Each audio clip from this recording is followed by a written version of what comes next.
Welcome to MathGPT. Today we'll learn how to convert between millimeters of mercury, mmHg, and atmospheres, ATM. Let's convert 510 millimeters of mercury to atmospheres. First, let's write down what we're given, 510 millimeters of mercury. The key to this conversion is knowing that 1 atmosphere equals 760 millimeters of mercury. This is our conversion factor. Let's set up our conversion calculation using a proportion. We can write that X atmospheres over 1 equals 510 millimeters of mercury over 760 millimeters of mercury. The millimeters of mercury units will cancel out, leaving us with atmospheres. Now we can solve for X by cross-multiplying. X times 760 equals 510 times 1.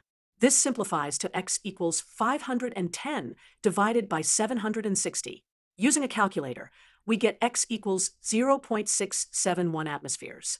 Let's verify our answer makes sense. Since 510 millimeters of mercury is less than 760 millimeters of mercury, our answer should be less than 1 atmosphere.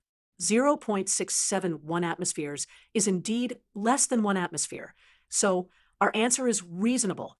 Therefore, 510 millimeters of mercury is equal to 0.671 atmospheres. Remember to convert between mmHg and atmospheres. Always use the conversion factor that 1 atmosphere equals 760 millimeters of mercury.